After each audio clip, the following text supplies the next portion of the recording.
Negotiating plea bargains, strategies and considerations in Oklahoma. I'm Tulsa attorney James Wirth. That's the topic that we're dealing with today is negotiating plea bargains, getting plea bargains entered in a criminal case. How does one go about negotiating those? So first off, note there's a few different strategies that you would look at for negotiating a good plea deal for your client, and it depends on the facts of the case and the defendant, the client that you're dealing with, on which may make the most sense. So the first one is basically just kind of attacking the case. So you want to look. Each offense in the state of Oklahoma, it's got a list of elements that must be proven beyond a reasonable doubt at a trial in order to establish guilt and get to sentencing. So as a defense attorney, we're looking at the facts, we're matching those up with the elements and seeing where there's weaknesses in the state's case, where they've got issues they can't make those elements. So if there's problems with the case, then you're going to use that as part of a plea negotiation. So that's the first strategy, is essentially pointing out the weaknesses in the case. The second strategy is you're going to point out the favorability of your client. So if we've got somebody, no prior criminal history, they're a good parent, they're a good whatever in the community, they've got, lots of support there, then you're going to play that up. This is a one-off. This is a simple mistake. This is not likely to recur again. So that's where you're looking at just the good things about the defendant, not necessarily focused on the facts of the case, but you're focusing on the good nature of the defendant and trying to use that as leverage to get a good deal for them. So that's the second type. The third type, essentially quick deal, or you're kind of asking for a favor. This almost, you talk about like a good old boy system, but this is essentially where you're talking to the prosecutor and say, hey, let's just do this real quick. We can get this done. Not have to worry about it anymore. Not have to work on it anymore. So it's that kind of one, like, see what you can do for me on this. Do me a favor. Help me out. Help my guy out. That's type of the third, strategy. And again, it's dependent on the type of case. These are not going to be applicable to every potential type of case. You're going to look at what the best strategy is for your particular one.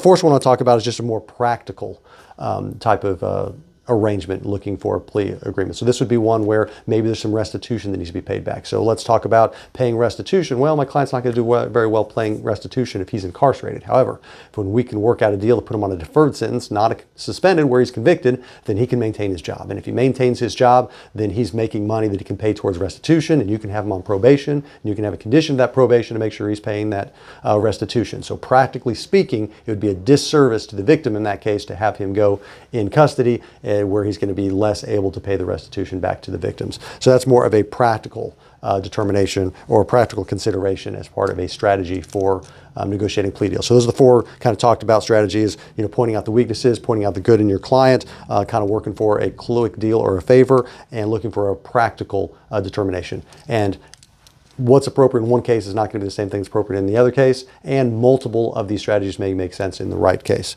So the next thing, negotiating plea bargains is about a strategic disclosure of information. So when you're going into this, you have to decide. Sometimes you want to, play your, cards a little, close to the chest, not reveal all of the facts, all of your defenses.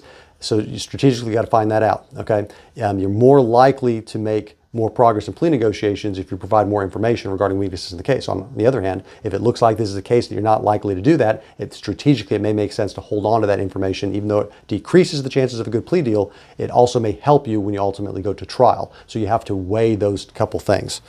Next thing is timing. Timing is very important in negotiating a plea deal. If you try to go too early, you're not going to be able to find, even the right prosecutor that knows anything about the case, that cares anything about the case, because they've got 100 other cases on their docket that they have to deal with that day. If they don't have to deal with yours, they're not going to want to. So it's about waiting for the right opportunities in the time. So if you're talking about a felony case, the first best opportunity is going to be at the preliminary hearing. After that point, it's going to be tough to negotiate for a while until you get closer to trial.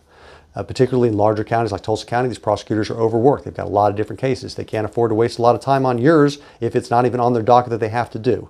So it's when the prosecutor is going to have to do a lot of work directly prior to that, or early in that process of doing a lot of work, that's going to be the best opportunity for negotiating. So that one, they actually know about the case, it's fresh on their mind, they know that they have to deal with it, and they know they can avoid additional work now if you get a plea deal worked out. So at the time of the preliminary hearing, before they put that on, that's a great time. Right before trial, that's a great time. Some other times, not so much. The other thing I want to point out is if you do work out a deal or get a rec, meaning a recommendation for a plea deal from the prosecutor at the preliminary hearing, and you're going to waive your preliminary hearing rights in order to enter that plea deal at a later date, you want to make sure that you write that plea deal on the waiver.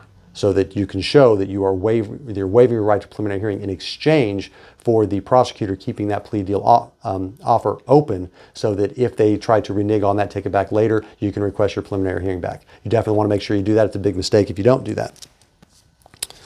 Other consideration is you're going to go for what's important to your client. So if we're dealing with one client, they may want to avoid jail at all cost.